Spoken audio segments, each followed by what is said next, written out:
started. As a reminder, if you have questions at any point throughout the call, you can dial 0 to submit your question, and as time allows at the end, we will take some of those questions. So don't hesitate to ask. And of course, just a reminder, if we don't get to your question, your regional coordinator is there to be a resource for you. So don't hesitate to connect with them or shoot them an email and follow up on that question as well. So with that, Garrett, I know we're going to talk about HR1S1, last week's markup meeting and what's next. But before that, let's go ahead and just hear a legislative update. I know there's a handful of things happening on the Hill right now. Yeah, thanks, Renee. And I'm going to start in the Senate with a bill that probably not too many Sentinels have heard about, but that we've been anticipating coming for a couple weeks now. It's called the Endless Frontier Act. And this is a bill sponsored by Senate Majority Leader Chuck Schumer. And we expect it to be on the floor this week. It will likely bleed into next week as well. We expect that there will be a significant number of amendments to this bill. And so we are actively watching that process as it plays out to see what final version this bill takes as it works its way through the Senate floor. But essentially the premise of the bill is that in order to counter intellectual property theft from China, in order to counter China's rise in sort of the international marketplace, we need to rethink our strategy around how the National Science Foundation and other government agencies fund research in America. And so, this bill basically reorganizes the National Science Foundation with the money around a set of research and development sort of areas of focus, if you will. Ultimately, this is not a bill that we would necessarily say is a good way to counter China. We do agree with Senator Schumer and others that are on this bill, including some conservative senators, that China is a major threat in this area. And we need to treat China as a threat and an enemy to us. But I think we have some concerns with organizing the federal government in a way that sort of mimics how China goes about central planning their research and development. And as those of us who are conservatives, who believe like us, there's no way really for central planning to outmaneuver and to invest efficiently enough to sort of out-innovate the private sector and a capitalist structure. And so, we have some concerns with how the bill is currently drafted. We're going to be watching over the next week and 2 weeks, what types of amendments are added to the bill and whether this is something that we need to engage on further. But wanted to make Sentinels aware of that as it's working through the Senate. On the House side, real quickly, as I'm sure everybody on the line is aware, the events in and around January 6th at the Capitol have been something that House Democrat leadership in particular, Speaker Pelosi has tried to make this a issue that is not going to go away. Along those lines, she is trying to form a bipartisan commission on the January 6th Capitol riot and is on the verge of passing legislation to establish a federal commission to investigate the events in and around January 6th. There is some Republican support for the bill. It has been watered down to some degree over the past week or two. But this is something that we want to keep in mind, not because there's a policy implication, but because politically, Speaker Pelosi and other House Democrats are basically trying to paint conservatives and in a partisan case, Republicans into a corner and forcing the debate to consistently be about the events that took place at the Capitol on January 6th and not about the policy that a left-wing Democrat Congress wants to ram through. And so while this doesn't have a policy implication in and of itself, it does have a downstream policy effect because I think that's very clear how House Democrats intend to try to hold on to power in the 2022 elections, and that is to convince a lot of Americans that Republican Congress members and candidates are to blame for the security incident at the Capitol that day. Sort of riding along with that is a bill that is going to appropriate a $2 billion slush fund for the Speaker to dole out, ostensibly for security of the Capitol. But some of this appropriation is going to be given to members under the guise of improving their own personal security of their offices, but in reality will plus up what's known as their MRA, or their Members Representational Allowance. That is the fund that every member gets in order to hire staff, to pay for office supplies, to rent office space in their districts. And those MRA accounts have been cut through the years due to budgetary constraints. And this capital security appropriation bill is going to plus those back up. So, like Rahm Emanuel made famous, never let a crisis go to waste. I'm paraphrasing that there, but essentially House Democrats are engaging in that same thing over the course of this week, not only consistently trying to remind Americans of the events of January 6th, but also trying to get more spending out of it. Garrett, thank you for that update. And I want to dive into the S1 markup meeting last week now, give you guys all an update. We know S1 as the Corrupt Politicians Act, and if you were on any of our calls last week, we held a special strategy call for this. Our Government Relations Director, Ryan Walker, was able to join us and talk through some of our goals for that. So it was held last Tuesday, the 11th. Garrett, what was the final outcome from the markup meeting, and what amendments of significance failed or passed? Yeah, I mean, this is something that obviously we've been talking about now for months. And just to refresh everybody, a markup is the last committee meeting before a bill comes to the floor. It's the time in which the committee debates the bill itself, and then members are allowed to offer amendments, and amendments are voted on and either pass or fail before the bill is reported out of the committee. In this case, the Senate Rules Committee is evenly split. And so the final result was that reporting the bill out of committee was a tie vote. And in parliamentary procedure, any tie vote fails to receive a majority vote, and therefore the vote fails. And so this tie vote actually resulted in the bill failing to be reported out of committee. Now, there was a series of about 40 amendments offered prior to the vote on passage. Most of them were fairly mundane, fairly small technical type fixes. There were a series of Republican amendments offered that were designed to, one, on the message front, highlight the flaws with S1, but also two, to offer a policy fix to those flaws. And so Senator Hyde-Smith from Mississippi actually offered an amendment because the base text allows felons to vote or restores felons' voting rights once they leave incarceration. Senator Hyde-Smith offered an amendment to prevent felons who were convicted of crimes against children, so things like child molestation, those kinds of things, from receiving their voting rights. That amendment actually passed because one Democrat senator flipped and voted with the Republican senators. And so that amendment passed 10-8. That was probably the most notable passage of amendments in that entire markup. Interestingly enough, right after that, Senator Cruz offered an amendment to prevent felons who were convicted of murder from receiving their voting rights, and that amendment failed.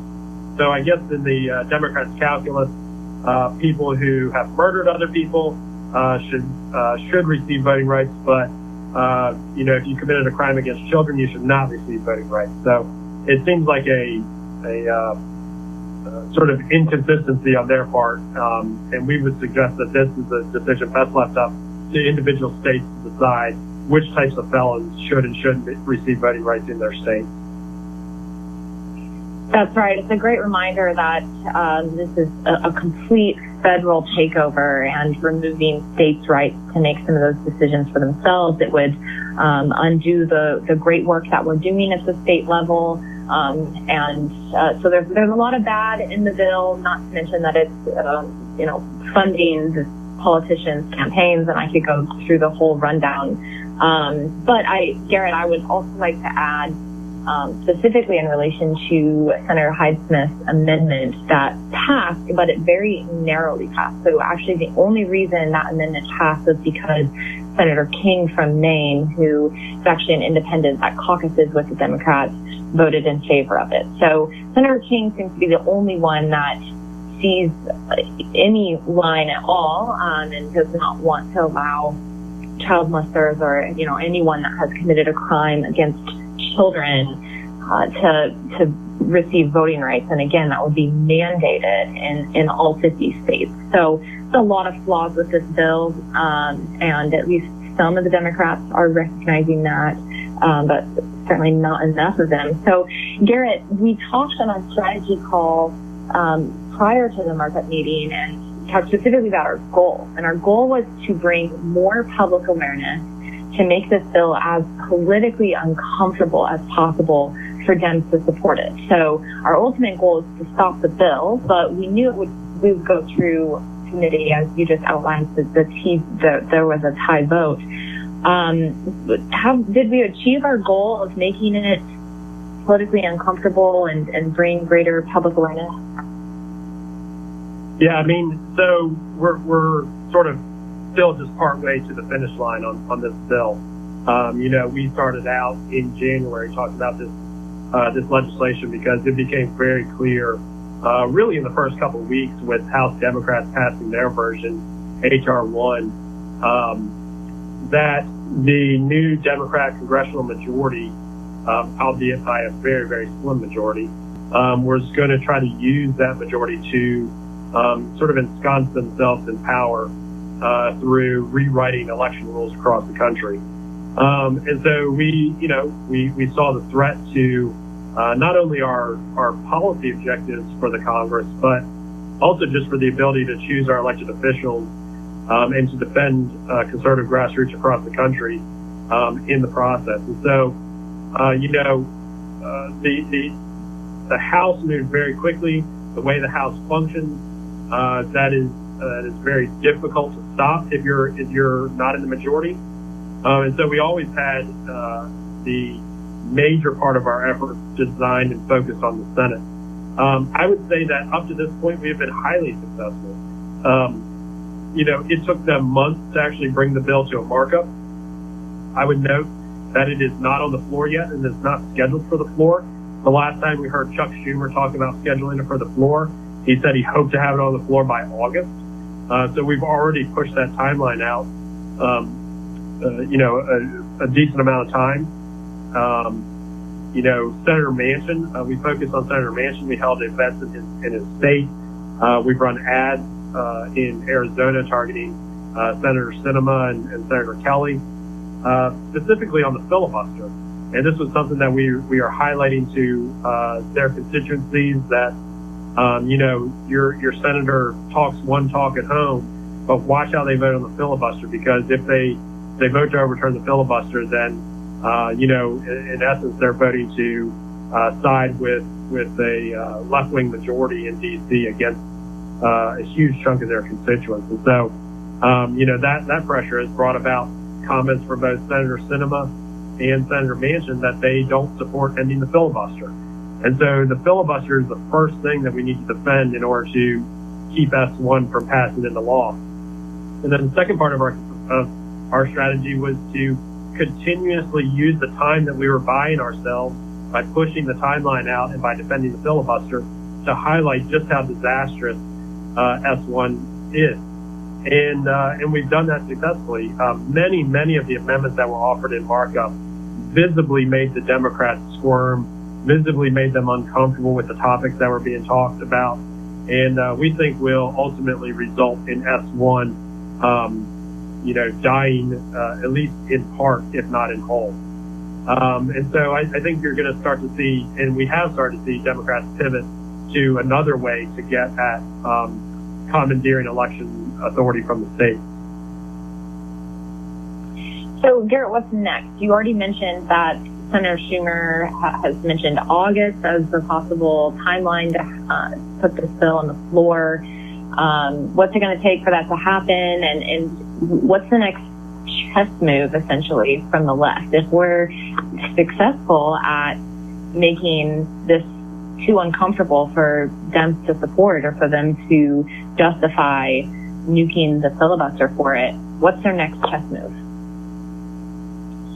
Well, sitting here in May, trying to think through the summer and what the Democrats might do over the course of the summer and the rest of the year. I mean, politics and working through the legislatures. I like to joke it's sort of like trying to put together a three-dimensional puzzle in which the pieces are constantly changing shape. And so we can sit here in the middle of May and try and figure this out and plot a course, but all of this could change in a month. But I think, sitting here middle of May, that we are well on our way to defeating S1, which is why last week you saw Senator Manchin come out with comments that he no longer supports S1 and would rather see us take up the John Lewis Voting Rights Act, which in the House, they haven't introduced it yet, but we expect them to introduce it at some point. It'll be H.R. 4. I don't know what the Senate bill number would be if they introduced it in the Senate. But the John Lewis Voting Rights Act was passed by the House Democrats last Congress. You can find out a little bit about it on our website. We key voted against it last Congress. And essentially, it's sort of, think of it as sort of a backdoor way to get some of the same powers that S1 gave to D.C. While sort of directly under the guise of beating back racism. So the Voting Rights Act, just in short, from the 1960s, basically was designed to combat, blatantly racist election laws in various states. And the core part of the Voting Rights Act was that it required what is known as pre-clearance from the Department of Justice for election law changes. So what that means is if a state was covered under the Voting Rights Act, most of those were southern states. Think of the states that were in the Confederacy in the 1800s. If those states made an election law change, that law, before it took effect, would have to be signed off on and pre-cleared by the U.S. Department of Justice. So for years and years, really decades, a whole series of states, in order to make changes to their election laws, had to then pass them through their state legislature, sign them by their governor, and then send them to D.C. in order to be, in essence, authorized. The Supreme Court dealt a real significant blow to that pre-clearance requirement in 2013, in which they basically said that the conditions on the ground have changed so significantly since the Voting Rights Act was implemented in the 1960s, that this is no longer constitutional to require states to do that. So what the John Lewis Voting Rights Act does is it basically overturns that Supreme Court decision and reinstitutes pre-clearance requirements, but then expands those pre-clearance requirements to all the states. So not only do you have sort of a set of mostly southern states, there's some things that took place through the years in which some northern municipalities were looped into the Voting Rights Act as well. But generally, southern states were subject to those pre-clearance. Now they would loop in other states, such as Arizona, where we've worked so hard to pass election integrity bills. All of those laws that we've gotten done in recent weeks would actually be subject then to the federal government and President Biden's Attorney General, Merrick Garland, signing off on. So you can imagine what the end goal is in passing the John Lewis Voting Rights Act, ostensibly under the guise of continuing to beat back racism. in essence, is trying to require all state laws involving elections to be pre-cleared by the U.S. Department of Justice. And anecdotally, Hans von Spakovsky, who has been a guest on this show many times, he used to work in the Civil Rights Division at the Department of Justice. And he can tell you from his own personal experiences that the people that sign off on these pre-clearance requirements, at least in the past that did, are not friends of conservatives. And so you can envision how these rulings would result in potentially overturning these state laws that we work so hard on. So we think that I'm just going to call it H.R. 4 because that's what we expect the bill number to be. But we think that H.R. 4 is the next fight on the horizon. Matter of fact, it may be with us already, as Senator Manchin and Senator Lisa Murkowski from Alaska issued a bipartisan letter today calling for passage of the John Lewis Voting Rights Act. And I believe Ian or Carly, one of our producers for this, is going to post that on our Facebook page, and we'll include that letter in call notes tomorrow. Thank you, Garrett, and definitely check that out. I think it's important that we continue fighting against S1, and as our goal has been all along, to increase public awareness, making it uncomfortable for them to support it. I don't know if you saw it or not, but we also produced a video and put that out last week highlighting the fact that Dems are trying to mandate that all felons be able to vote. So you should check that out if you haven't seen it. But continue talking about this. I think it's really important. And then as Garrett just outlined for us, some of the next steps and fights that we see on the horizon. So before we go to questions, I want to give you all a reminder that tonight is the deadline for the Title 10 public comments that we talked about last week. We talked about it, and we also included it in call notes. So Title 10 is Thomas Evans Cooper to others for families, and traditionally groups like Planned Parenthood have received Title 10 money, although Title 10 money is not supposed to go towards abortion. So when President Trump was in office, he strengthened this Heritage Action for America. It was originally written and said that for groups to receive Title 10 funding, they needed to be their abortion operation needed to be financially and physically separate. So if Planned Parenthood wanted to receive funds, they had to completely separate their abortion operation. They did not want to do that. Of course, we know abortion is their bottom line and their money makers. So they refused to do that, and the Biden administration is now trying to undo that. There's a lot more information I can offer you in our Title 10 toolkit, so you should check that out. But we're asking you all to write a public comment to oppose the rule that Biden is trying to move forward with. So check out that toolkit.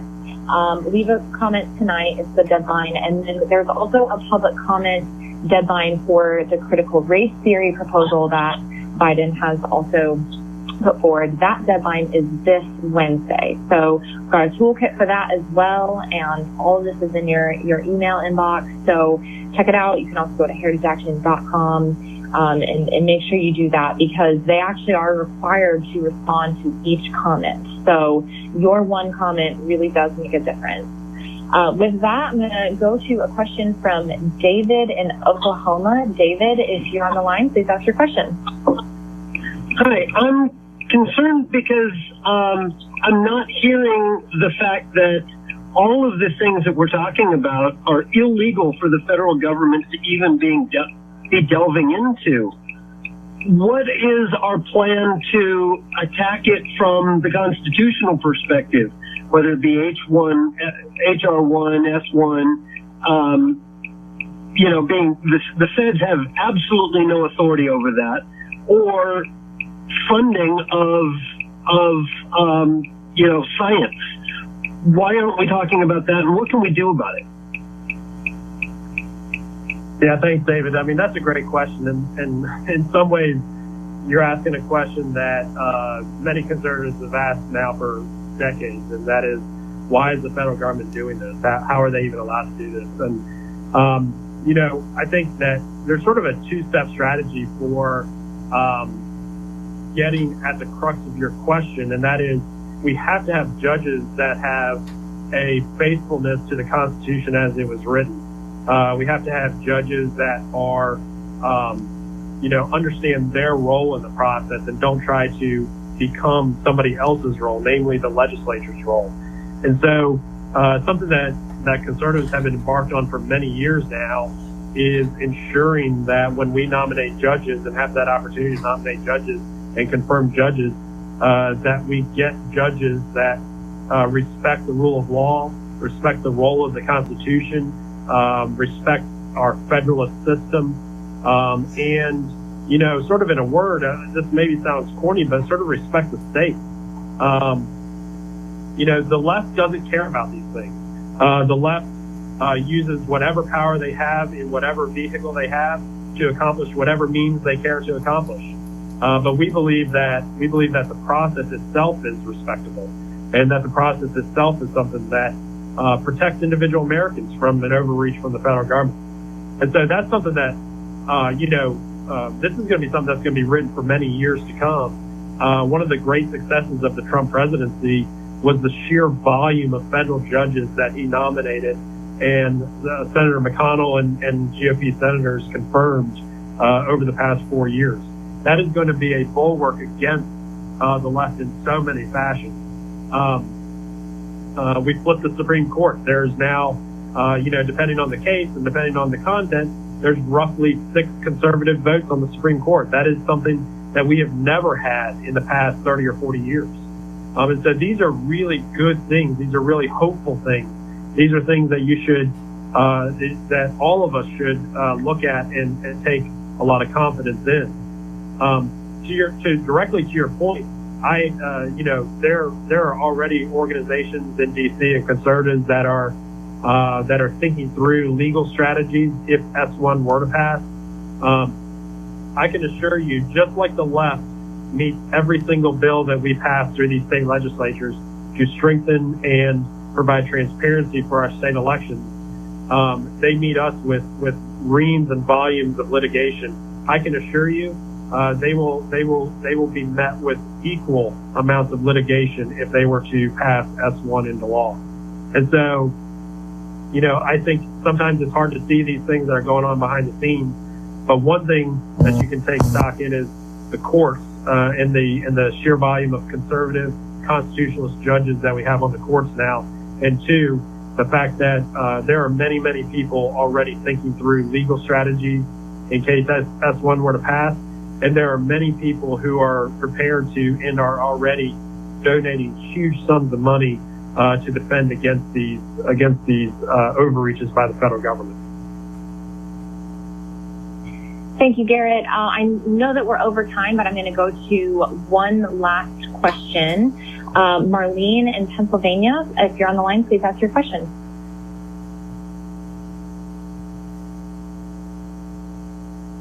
Yes. My question is the enforcement aspect of election integrity. We all know that laws were already on the books, and they just ignored them. So what does Heritage Action propose for enforcement as an enforcement concept for election integrity? Yeah, thank you, Marlene. And I mean, you're asking a really poignant question, because I think it speaks to a deep problem in our national politics, and that is the fact that we are losing what it means to be a nation ruled by laws, and we are migrating to a belief system that is a rule of men. And that is not something that America was founded on. Those are not principles that America was founded on. It's also not a system that can really be sustained in this context. And so I'm going to go back a little bit in history, because I really think that one of the biggest breakwaters for that type of thought process was President Obama, when he instituted the Deferred Action for Childhood Aliens, what we call as DACA, in which he said, I know what the federal law says, I know what the federal law requires me to do, and I am going to actually issue a rule that says the exact opposite. So President Obama achieved his policy goal by essentially saying that I will not enforce this law, and in fact, I will create new law that I am then going to enforce by granting legal status to otherwise illegal immigrants.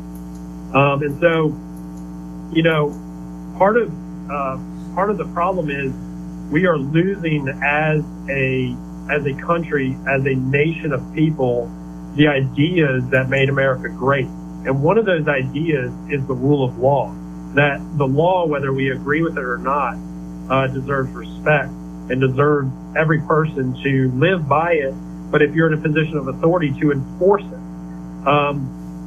And so I think one of the things that we are looking for as an organization, to get directly to your point, is we are looking for elected officials who have that adherence to the rule of law, who believe that what makes America great is an orderly society that is governed by elected officials who revere and respect the will of the people as expressed through their representative government. And so I think, you know, places like Pennsylvania, where you have a governor and frankly, not even your governor, but your Supreme Court is out of control. You know, it takes Pennsylvanians sort of rediscovering the importance of elected officials that will enforce the laws that their elected representatives put in place. And that is something that has to happen from the ground up. There is no work that a national organization can do other than preach sort of this gospel, if you will. It requires individual Americans, like the people on this call, to invest in their local communities, to ask questions of their elected officials, the candidates that are running for office, to ensure that those people will enforce the laws as they are written on the book, and as the people that are governed by them intend for those laws to be administered. Thank you so much for the questions and your answers, Garrett. We look forward to chatting with you all next week. Have a great evening. Please press 1 to leave voicemail. Please press 1 to leave voicemail. Please press 1 to leave voicemail.